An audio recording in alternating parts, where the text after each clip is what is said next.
Muy buenas noches y bienvenido a un nuevo programa de debate. Este día lunes vamos a empezar haciéndole una revisión a la situación del país, especialmente la situación económica, porque vamos a conversar con el secretario técnico y de planificación de la presidencia, Roberto Lorenzana. Buenas noches, Roberto, gusto de saludar. Muy buenas noches.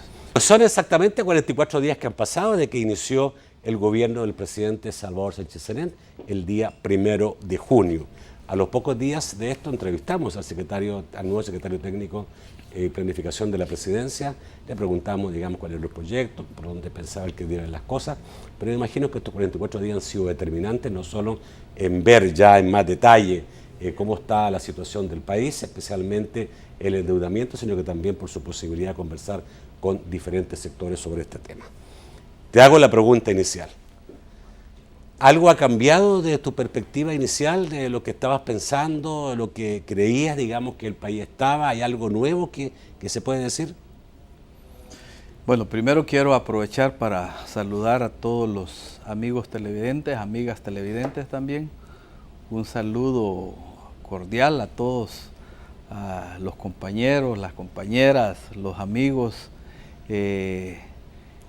personas que generalmente pude haber visto antes con mayor frecuencia, hoy los veo menos. Más difícil. ¿Verdad? Pero no podemos perder de vista el contacto emocional que guardamos con todos y todas. Entonces, un saludo para todos. La vida es así, lo lleva uno a otras partes. Quizás hoy estoy menos tiempo en la televisión, pero siempre con el interés de comunicarnos con el pueblo salvadoreño sobre las cosas que al país le urge tratar. Entonces, sobre la pregunta, yo te puedo decir de que me siento hoy quizás más optimista que antes. ¿Sí?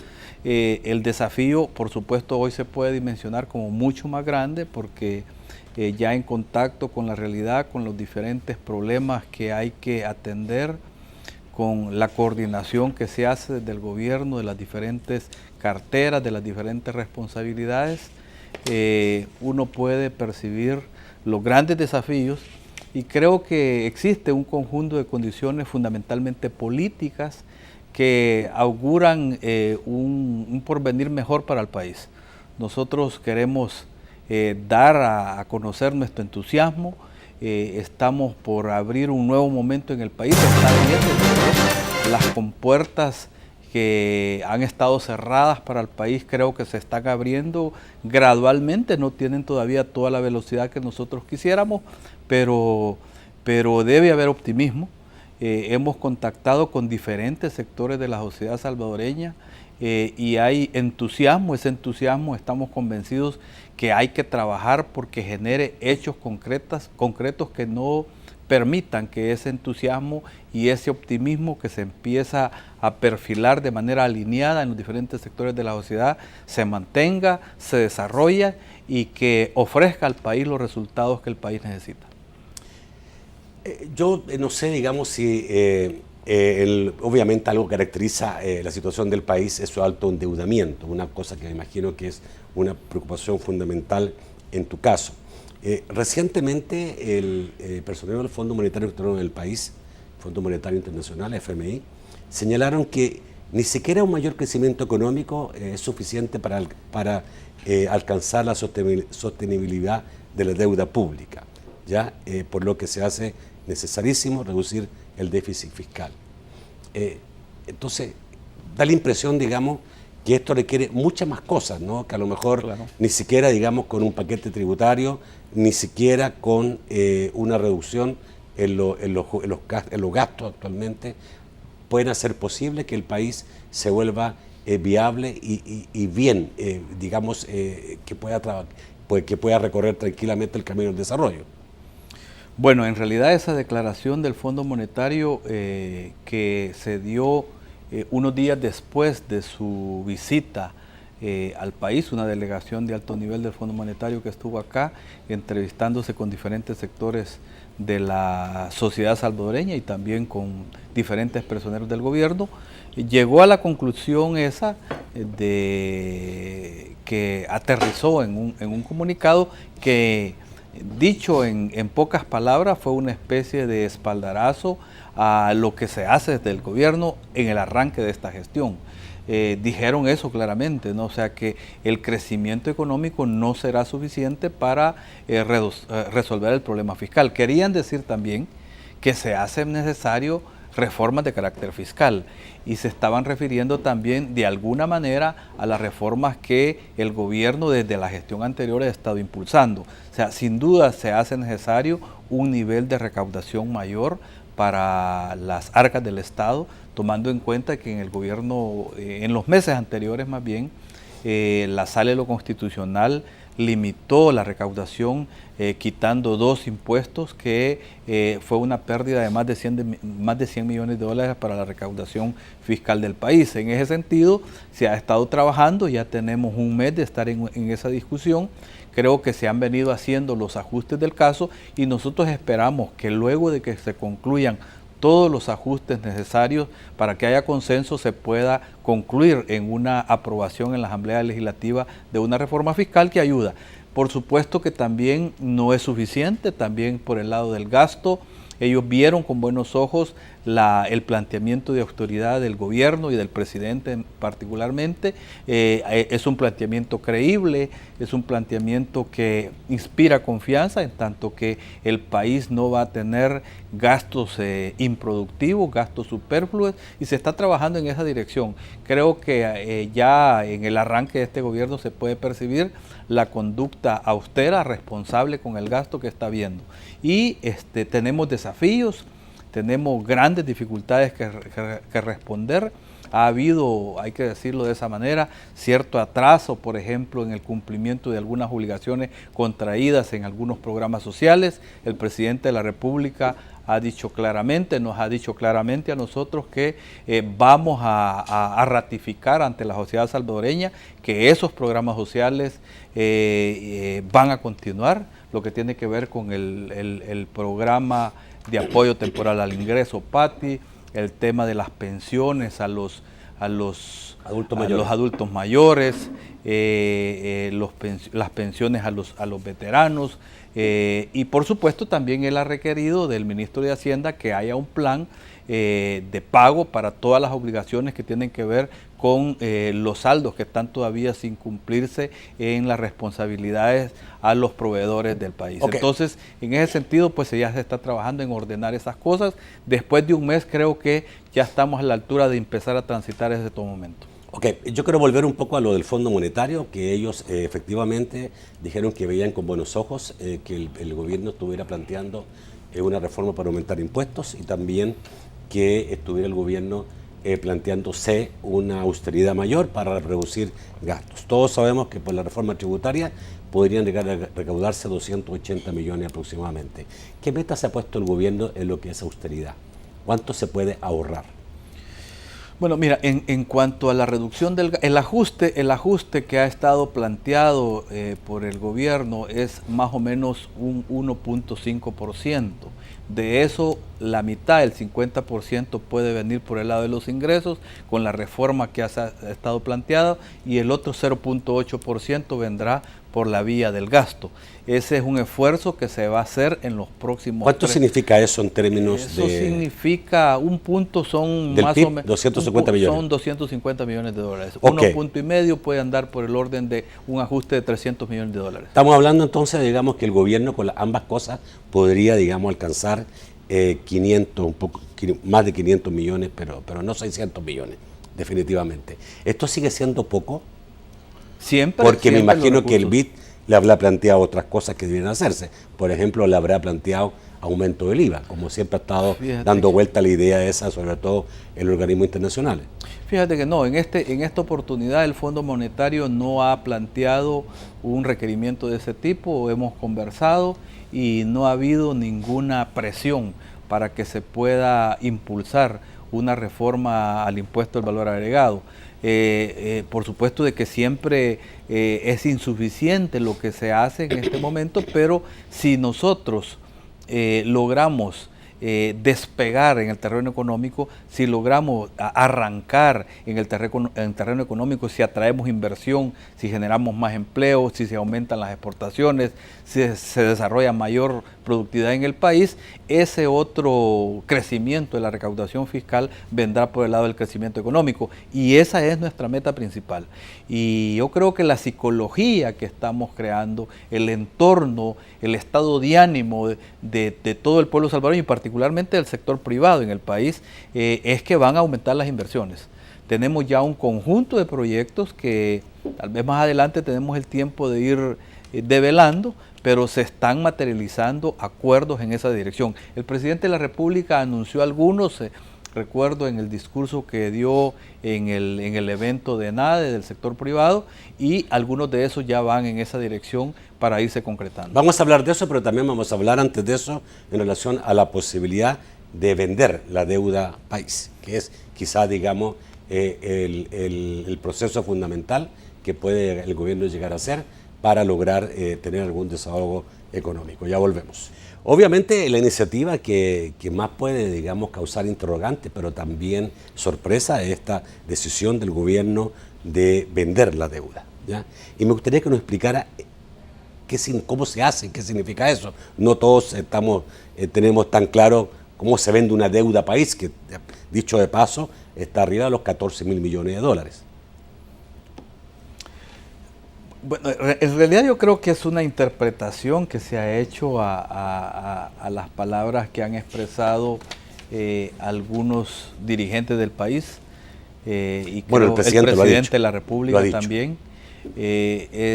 No es que haya ya una ruta preestablecida de que ese será, digamos, la conclusión última en este derrotero. El tema de la deuda hay que abordarlo, hay que resolverlo sin duda. Es un proceso que no necesariamente es corto, pero se están buscando alternativas o se van a buscar alternativas. Hay otros países que lo han hecho, pero no podemos, no es cierto que se está pensando en que Rusia compre la deuda, en que Venezuela compre la deuda. De lo que se trata es de construir un conjunto de flujos internacionales que puedan verdaderamente favorecer las finanzas del Estado. Y eso pasa por entendimientos con diferentes países, con diferentes sectores también. Y en esa dirección estamos trabajando, pero develar realmente cuál será la conclusión en ese proceso creo que es insuficiente. El presidente habló, el presidente habló, por ejemplo, de la experiencia de Argentina. Lo dijo concretamente así, pero se trata justamente a entender el proceso que Argentina desarrolló en aquel momento en que hicieron una negociación de una deuda en un momento de una gran crisis financiera en la República de Argentina. No se trata de hacer una réplica, no se trata de hacer una copia textual de lo que pasó, pero conocer la experiencia vale la pena. Yo estoy pendiente de eso. El canciller de la República está tramitando un contacto directo con funcionarios del gobierno argentino justamente para conocer esa experiencia y estudiar su arquitectura. Y esa arquitectura, por supuesto... ¿Es una experiencia recomendable? Nosotros no creemos en que los modelos deben replicarse, ¿no? Nosotros no creemos en que hay que hacer una copia textual de lo que otros hacen, pero lecciones tienen que haber, ¿verdad? Y nosotros queremos que esas lecciones pueden servir, como las han hecho otros países. Por ejemplo, Ecuador hizo una experiencia interesante también, que vale la pena estudiarle. Ecuador hizo una experiencia interesante. Ecuador hizo una experiencia que inició con una gran auditoría de su deuda externa. Y la auditoría les arrojó conclusiones que facilitó la negociación con sus acreedores. Entonces, renegoció, sin duda Ecuador lo hizo, pero no se trata de hacer una copia textual, ¿no? Pero perfecto, hay que conocer las experiencias y sobre esa base dimensionar lo que a nosotros nos toca hacer. Ahora, lo que me interesa a mí es saber si la renegociación está realmente fuera de lugar o puede también darse. ¿Cuáles son las opciones? Porque por lo escuchado pareciera que la única opción es la venta, es lo que ha hablado el presidente y otros funcionarios. No ha hablado, mira, lo que ninguno ha pasa, hablado de renegociar. ¿qué se entiende en esto? Generalmente estamos hablando de cuando un país tiene un nivel de endeudamiento, que esa cartera, digámoslo así, pueda ser negociada por otros acreedores que puedan lanzar la deuda a un plazo mucho más largo, a unas tasas de interés mucho menores, con plazos preferenciales, periodos de gracia, lo cual le puede dar un oxígeno al país. Eso también lo hacemos ya en El Salvador. Justamente cuando negociamos bonos es para tirar la deuda a más largo plazo y calcular los espacios fiscales que tenemos para pagar en un momento oportuno. O sea, nosotros, por ejemplo, hoy con la emisión de bonos que se ha autorizado por la Asamblea Legislativa, tenemos que calcular en qué momento, para qué plazos debemos de pactarla, porque puede ser que no convenga dentro de 5 años, puede ser que dentro de 20 años no sea conveniente, porque las obligaciones del Estado en ese momento van a ser muy grandes, pero puede ser que convenga a los 15, a los 25. O sea, esos son los cálculos financieros que el Ministerio de Hacienda está haciendo. En el caso de bonos son renegociaciones menores, pero una gran renegociación de la deuda. No, yo lo pongo como ejemplo, porque tampoco son menores esas negociaciones. Estamos hablando de alrededor de $1.000 millones. No sé, siempre es menor, pero tampoco son tan pequeñas. Entonces, de lo que se trata es de eso. Yo lo quería poner como ejemplo porque ese es el tipo de ingeniería que puede posibilitar que el país tenga un compás de espera y que nos demos el chance de, con el crecimiento económico, con el crecimiento de la recaudación fiscal, podamos estabilizar las finanzas públicas. Ahora, ¿es una meta lograr la venta de la deuda o no necesariamente?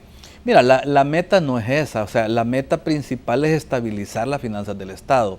Pero el objetivo, tú sabes que no se puede lograr tan fácilmente, por lo menos en los próximos años. Sí, no, lo que pasa es que si nosotros logramos iniciar la ruta en la que nosotros construimos predictibilidad en materia de ingresos, en materia de crecimientos, en materia de gastos, ordenamos la casa.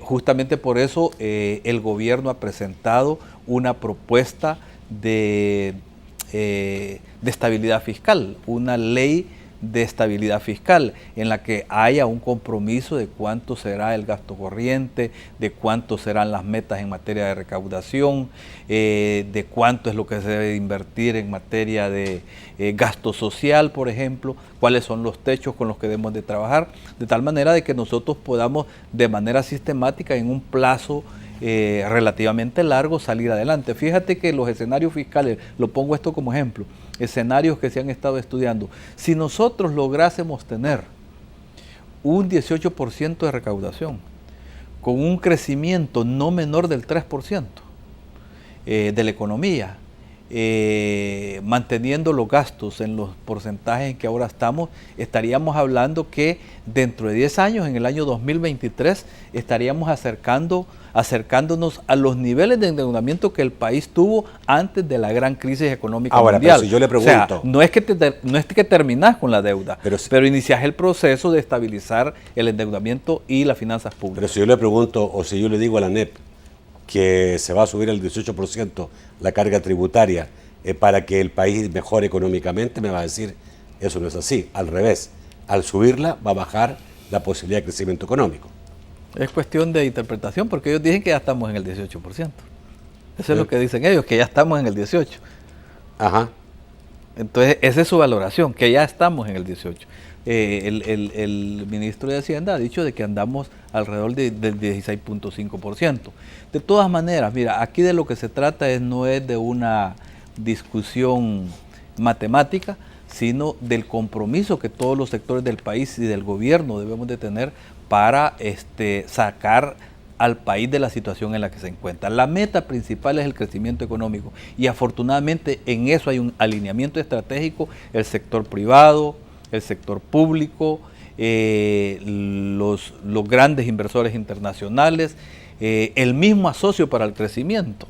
así llamado, el asocio que se ha concretado con el gobierno de los Estados Unidos, se llama de esa manera, asocio para el crecimiento, porque la apuesta estratégica del país debe ser el crecimiento de la economía. Y el crecimiento pasa por la inversión y por la confianza para invertir. Y el vicepresidente de la República, Óscar Ortiz, dijo que el gobierno está dispuesto a resolver el caso CEL en él. Dijo, si podemos resolver el caso, ¿por qué no?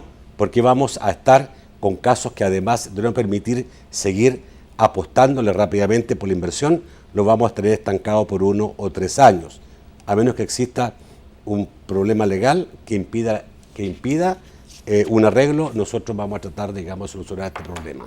Eso sorprendió mucho también. Pero es una verdad universal, o sea, sin duda en cualquier parte del mundo donde han crecido las inversiones, lo primero que se exige es estabilidad política. El país tiene estabilidad política, ha habido alternabilidad, no han habido grandes traumatismos políticos. En este caso sería seguridad jurídica. Y seguridad jurídica, y por otro lado la confianza. Creo que eso es lo que se está haciendo. Lo que más se ha hecho en este momento es confianza. Con esto se reconoce que el caso en él puede estar creando un problema a inversores que pueden ver que en El Salvador no cumplen los contratos. Mira, ese es un tema que sin duda debe resolverse. Nosotros tenemos la esperanza, la convicción de trabajar en resolverlo.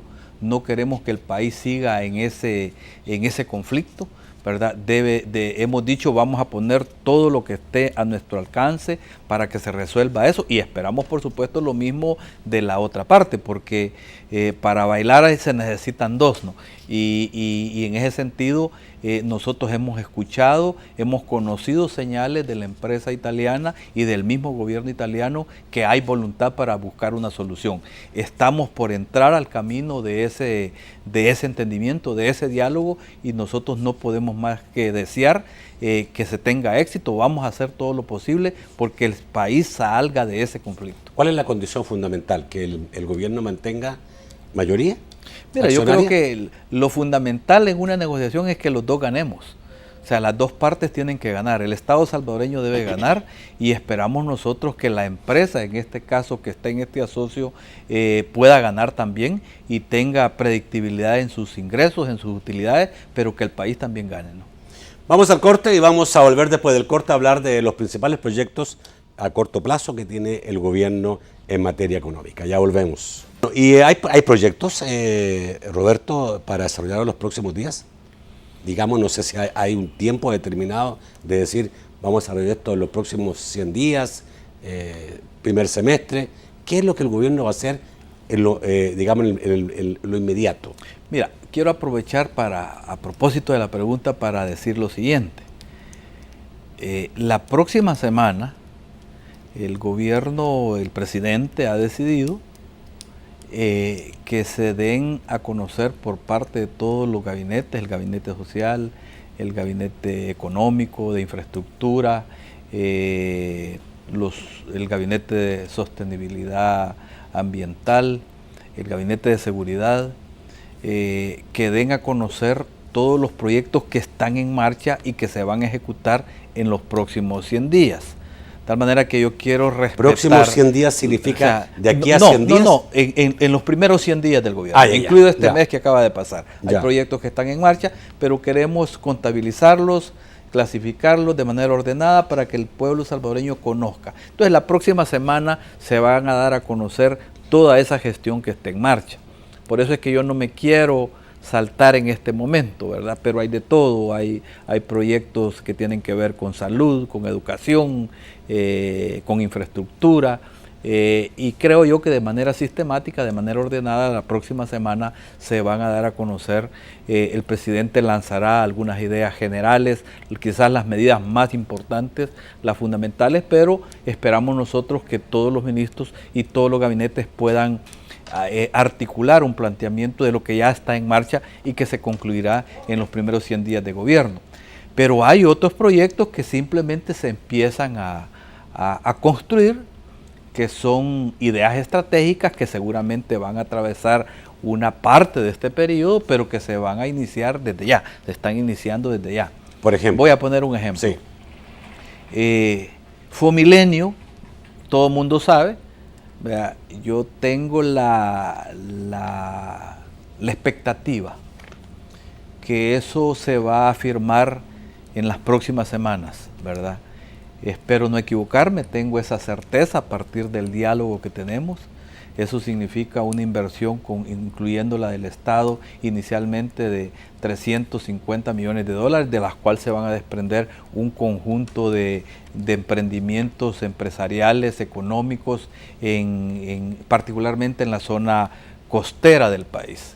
Eso incluye lo que ya se está haciendo en el Aeropuerto Internacional de Monseñor Romero, que ya se están ampliando. Ya creo que el presidente de CEPA anunciaba hoy en la mañana en otro medio de comunicación cuándo se van a inaugurar esa ampliación que inicialmente se está haciendo, pero no es todo. Se va a hacer una ampliación mucho más grande. Queremos convertir el aeropuerto internacional en uno de los mejores, si no el mejor aeropuerto de Centroamérica, para que pueda aumentar el flujo de viajeros en el país, que eso deja, por supuesto, también otro tipo de réditos al pueblo salvadoreño, al Estado salvadoreño. Entonces, eso está en marcha. Lo de Fomilenio, creo yo, lo tendremos pronto y se va a desarrollar en los próximos años. ¿Qué tan pronto? Porque en la última plenaria, exactamente, el Partido Arena acusó al FMLN de estar entrampando la reforma a la ley de lavado de dinero y dijo, lo están haciendo hace mucho tiempo porque no quieren el Fomilenio.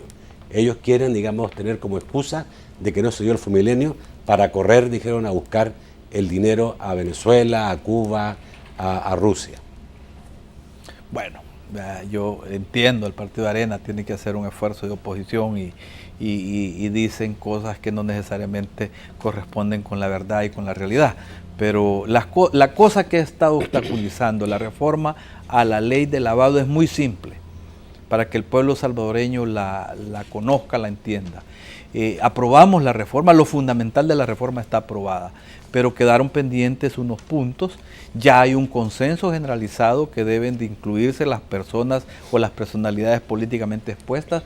En eso no hay ningún problema. Es el Partido Arena que ha estado demandando que no se incluya dentro de esa ley como sujetos obligatorios de ser investigados en el marco de esa ley a los jueces y a los fiscales. Entonces, esa es nuestra diferencia, ¿verdad? Porque nosotros creemos que en este país puede ser que en la normativa internacional, en los estándares internacionales del GAFIC, no estén considerados los jueces como personas que sean susceptibles de ser tocadas por el crimen organizado. Pero en este país, sí, o en esta latitud, por supuesto que sí. Y esa es la diferencia. Sin embargo, creo que se están aproximando las posiciones y en los próximos días el país tendrá la certeza que se aprueba el último peldaño que va quedando dentro de esas condicionalidades que van a dar resultados para que se concrete la firma de Fomilenio. Medardo González, el secretario general del partido de FMLN, dijo que el FMLN va a proponer un nuevo diseño del sistema de pensiones. No sé si eso está dentro de las medidas a corto plazo. Mira, en el sistema de pensiones ese es un gran problema, ¿verdad?, que hemos heredado, que viene de muchos años antes, no solo desde la privatización de las pensiones, viene desde muchos años antes. Hay algunos de esos factores como la privatización, que agravaron también el problema, porque muchos costos le tocaron al Estado. La pensión mínima le toca al Estado, pero las cotizaciones se hacen en el sector privado. Entonces es una reforma que habrá que hacer, ¿verdad? Y en este momento el Ministerio de Hacienda ha concluido prácticamente su diagnóstico de la realidad del sistema de pensiones, y vamos a iniciar a construir las perspectivas, las alternativas, las propuestas, y esa queremos construirlo con todos los sectores de la sociedad, particularmente con los pensionados y con el sistema financiero también creemos nosotros que debe participar, los sectores políticos, de tal manera de que podemos pensar que en el próximo año estaremos impulsando una reforma al sistema de pensiones porque es un sistema que ha colapsado en el país y necesita una respuesta. Eso lo dice todo el mundo, lo dice los sectores políticos en el país, lo dice el Fondo Monetario también, lo dice cualquier institución seria del país que necesita una reforma de fondo. Algunos creen que el gobierno quiere echar mano al dinero de los pensionados, o sea, al dinero que está en las AFPs, producto del ahorro de los cotizantes. Son argumentos que se dan, ¿no? Nosotros lo que sí quisiéramos es que esos fondos fueran más rentables. Fíjate qué tragedia. Te voy a contar una tragedia para el país. ¿Es culpa del gobierno que no sea más rentable esos fondos? Hubo una reforma, ¿no?, que no necesariamente ha dado los frutos esperados, pero fíjate qué tragedia. Estos años, el año pasado o en los últimos 2 años, de los fondos de pensiones de nuestro país, se fueron para Panamá y Costa Rica $500 millones para financiar el aeropuerto de Tucumán en Panamá y el Instituto de Energía Eléctrica y Telecomunicaciones de Costa Rica. $500 millones. ¿A qué rentabilidad? Porque depende de la rentabilidad, sí, porque aquí el gobierno da un 1%. Pero justamente son de las cosas que hay que corregir, porque nosotros necesitamos que esos fondos se inviertan en nuestro país. Y no para que el gobierno los tome, sino que pueden invertirse. Ahí tenemos el aeropuerto. Pero pagado a precio de mercado. Por supuesto que deben de tener una mayor rentabilidad y que esa rentabilidad también le llegue a los trabajadores. Por supuesto. No solamente le llegue a los administradores de los fondos de pensiones, que también le llegue a los trabajadores. Entonces, son de las reformas que hay que hacer al sistema para mejorar la rentabilidad. Pero no se trata de echarle mano. Una consulta, Roberto, porque tengo entendido que las AFPs, las administradoras, solo pueden hacer uso de la comisión establecida por ley, pero no pueden echar mano a la rentabilidad. ¿O sí pueden? O sea, las administradoras de fondos de pensiones son una empresa privada que tienen utilidades. Por la comisión establecida por ley. Esa es una comisión. Pero fíjate qué cosas pasan. Por ejemplo, son cerca de $5,000 millones. ¿En qué cuentas están en el sistema financiero? Sería bueno que me desmientan. Si yo me equivoco, pues aceptaría mi error, pero están en cuentas corrientes. ¿Y eso? Alguien tiene que estar ganando, ¿no? ¿Por qué ese dinero está mayoritariamente en cuentas corrientes?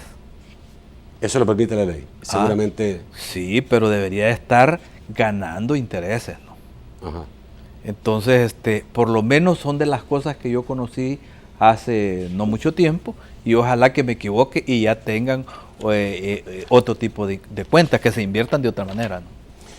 Roberto, en el caso de las sedes, que era como la gran novedad de lo que fueron los aportes hechos por el último ENADE, que es esta creación de zonas económicas especiales para la atracción de inversión administrada especialmente fuera, digamos, lo que es la condición de país. El mismo secretario general del FMLN, Medardo, dijo que no estaba de acuerdo con las sedes porque eran pro-empresarial y antilaboral, dijo. Además dijo que se debía crear estados dentro del mismo estado. Esto con esta declaración del secretario general del FMLN, quedan, digamos, ya totalmente sin ningún rumbo esta posibilidad de zonas especiales que ya se han creado en Honduras, ¿no? Mira, yo creo que hay una interpretación un poco lineal de las palabras de Medardo, nuestro secretario general.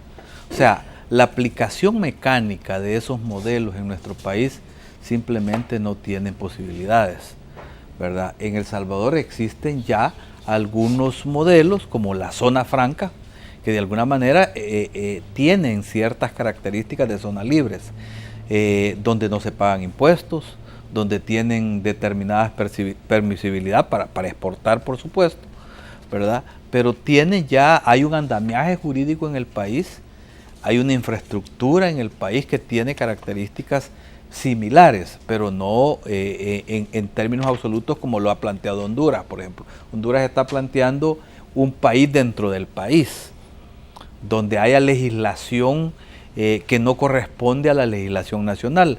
Y utilizan el ejemplo de Hong Kong, pero Hong Kong aplicó la legislación de Inglaterra, aun cuando ya formaba parte de la gran China popular, pero hay que recordar que 100 años antes durante 100 años, había estado bajo el dominio de Inglaterra. Entonces, esa es una característica totalmente distinta.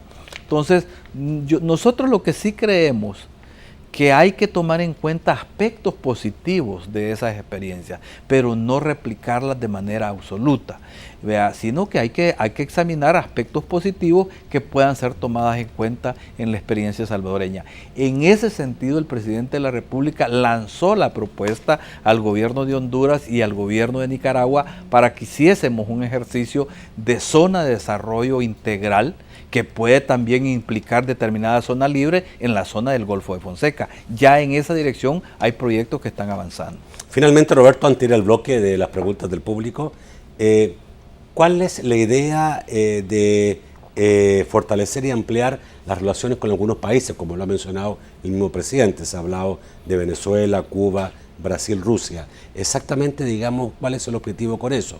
Lograr que estos países den préstamos, créditos más blandos al país, o básicamente potenciar el comercio. Bueno, yo creo que es de todo, ¿no? O sea, hay que aprovechar las oportunidades que el mundo da, y no se trata solo de los países que tú has mencionado. Hay una gama de países que pueden ser aprovechados sus recursos, su fuerza económica, su dinamismo empresarial, y creo que vale la pena hacerlo. Cancillería va a montar, ya está en esa instalación de más o menos unas 20 oficinas de negocios que tienen ya financiamiento, como un punto de partida para que Cancillería, el cuerpo de nuestra Cancillería en su conjunto en el exterior, pueda tener un impulso en la atracción de inversiones. O sea, en realidad, si uno revisa la experiencia de los últimos años o de siempre prácticamente en nuestro país, Cancillería se ha preocupado más por las relaciones políticas, las relaciones entre los estados, acudir a los grandes organismos internacionales, pero Cancillería, el Ministerio de Relaciones Exteriores, no ha sido un promotor de inversiones. O sea, nosotros, ya que tenemos un andamiaje en el mundo que es cubierto por los fondos de los salvadoreños, queremos aprovecharlo. Entonces, se va a generar una nueva dinámica de fomento, de atracción de inversiones, de fomento de las exportaciones salvadoreñas. Ese es el objetivo que tiene ese proyecto, y vamos a aprovechar otras oportunidades. El caso de Venezuela lo hemos hablado varias veces. Se trata de aprovechar las posibilidades que tenemos en materia de cooperación. Se ha hablado del proyecto energético, pero en el caso de Petrocaribe, ¿en qué está Petrocaribe en todo momento? Petrocaribe, tú sabes, se aprobó el ingreso del Salvador a Petrocaribe, donde todavía no existe la formulación de un proyecto, de un acuerdo de alcance parcial. Eso se está construyendo. Las cancillerías, los ministerios de economía, comercio exterior de cada uno de los países está desarrollando una serie de reuniones para construir ese andamiaje, listados de productos que pueden ser intercambiados, cómo se va a hacer el trato arancelario, etcétera. Ese es un proceso que la meta es que se concluya en diciembre, y al tener un acuerdo comercial de alcance parcial, sin duda se va a dinamizar más el intercambio entre los dos países. Estamos hablando entonces para el próximo año. Efectivamente. No antes. Vamos al corte, volvemos rápidamente. Buenas noches, Francisco Bonilla. Buenas noches, señores. Ricardo Antonio Minero Ramos dice a través de Facebook, o más bien pregunta, ¿cuáles son los resultados de las conversaciones con la oposición en beneficio del país? Dígame 5 puntos de acuerdo con Arena, dice Ricardo Antonio Minero. Rafael Ernesto Vélez, ¿cuál es la solución en el rubro de las pensiones? ¿Es este gobierno otro que va a defender antes los intereses de las AFP antes que las de los ahorrantes? ¿Por qué no hacen un estudio serio donde sepan quiénes no van a cumplir con los requisitos de jubilación y modifican esa nefasta ley de pensiones y permitan que puedan usar sus ahorros para sobrellevar la crisis económica que vive el país? Plantea Rafael Ernesto Vélez. Juan Carlos Suras dice, ¿qué de las sedes? ¿Lo ven bien? ¿Serán constitucionales y viables? ¿Cómo las ven desde el gobierno? Dice en el tema que recién acaba de plantear respuestas el secretario técnico. Rafael Castellanos, el economista, dice, presidente y vicepresidente tratan de dar confianza a inversionistas, pero Asamblea ataca la Sala de lo Constitucional, Petrocaribe, bonos sin concretar, desconfianza, plantea Rafael Castellanos. Dice José Miguel, venta de deuda o un maquillaje para declararse en quiebra, no tenemos economía para subsistir como Argentina, plantea. Y Carlos dice, Fomilenio no beneficia a los pobres, solo a los mismos, proyectos son para los mismos, engañaron a los Estados Unidos, dicen. Jorge Dárdano dice que le corten los gastos suntuosos al gobierno. Y Elizabeth Gutiérrez, ¿por qué solo 2 meses dieron los alimentos crudos en las escuelas de San Miguel y nunca el vaso de leche? Pregunta Elizabeth Gutiérrez González. Vamos al estudio para las respuestas del secretario técnico. Ok. ¿Por dónde quiere empezar? ¿Por dónde quiere? Bueno, en realidad me preguntan sobre los acuerdos con los partidos políticos y particularmente con Arena. Yo creo que lo más importante del acuerdo con Arena es que estamos ambos partidos políticos de acuerdo en mantenernos en una mesa de diálogo. Todavía no hemos arribado a acuerdos. Nosotros aspiramos que se concrete una agenda de trabajo. Estamos en ese intercambio. Creo que lo más importante es que independientemente de los zigzag que hay en esta ruta, ambos partidos no hemos decidido romper el esfuerzo por concretar resultados y nosotros ponderamos eso mucho. Pero sería un error creer que los resultados en una negociación estratégica de este tipo son fáciles. O sea, son difíciles, pero al país le conviene un entendimiento nacional y por eso es que el presidente de la República de manera sostenida está diciendo de que va a seguir trabajando por la búsqueda de un acuerdo nacional. Ya de las pensiones habíamos hablado, sinceramente es un problema complejo de gran envergadura, es una carga fiscal enorme que hay que resolverla, pero sería prematuro decir que ya se tiene la solución. La solución, lo que tenemos es un diagnóstico de la realidad y la solución la vamos a construir en el más amplio consenso con diferentes sectores. Creo que de CEDES también ya dio una opinión, vamos a aprovechar lo bueno de esas experiencias, pero no creemos que hay que calcar modelos de ningún tipo. Creo que debemos de construir nuestros esfuerzos en base a nuestra propia realidad, en base a las características de nuestro país. Sobre las contradicciones a las que se refería el señor Castellanos, la vida no es homogénea. La realidad no es homogénea, la realidad es diversa, la realidad es contradictoria. Debemos saber navegar y poner nuestra conducta en esta realidad que es contradictoria.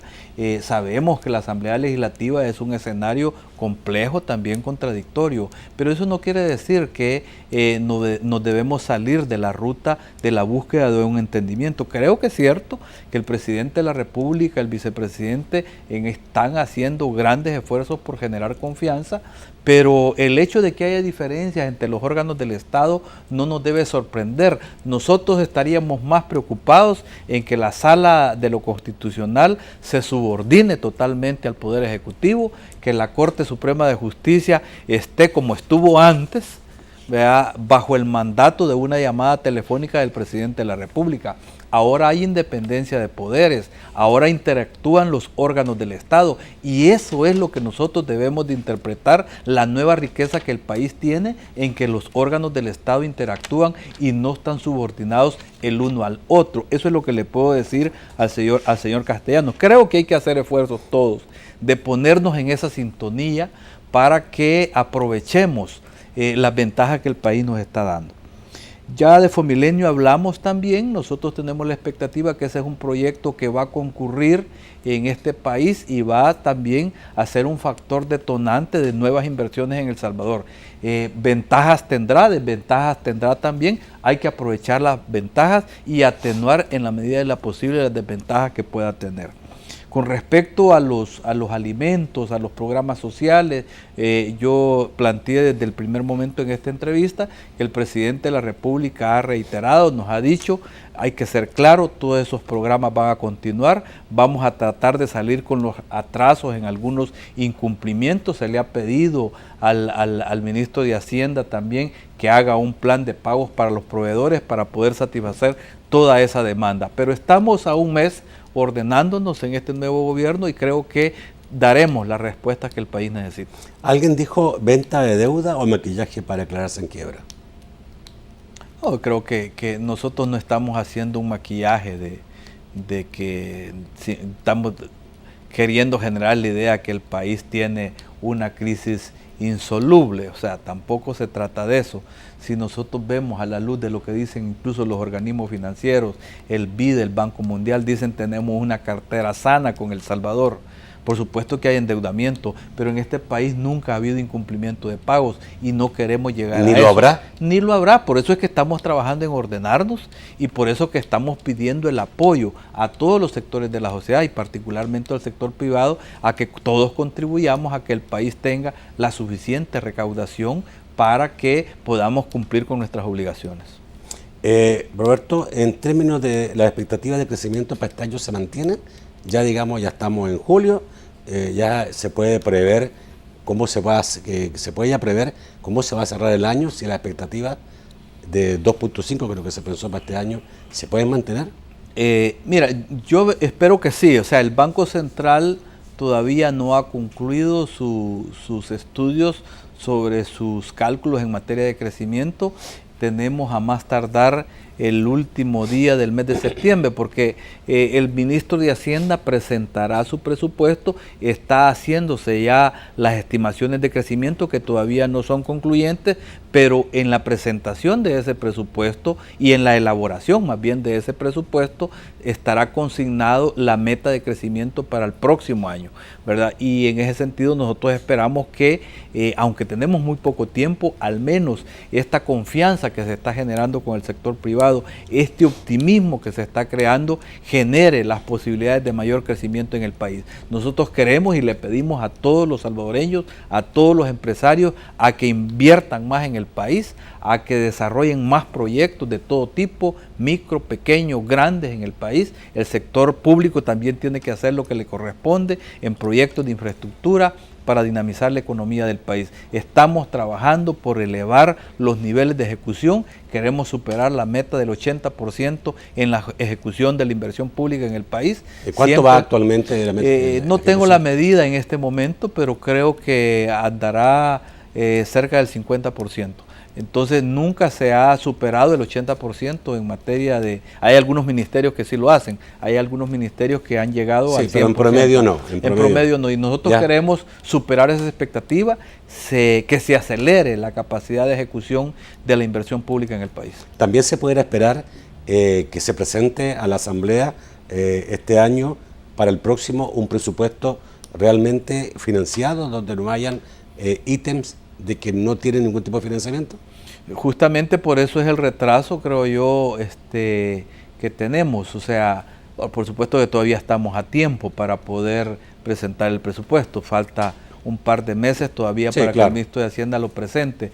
Pero el cálculo, la estimación en materia de ingresos ha estado todavía pendiente, tomando en cuenta de que hay una reforma fiscal que está presentada.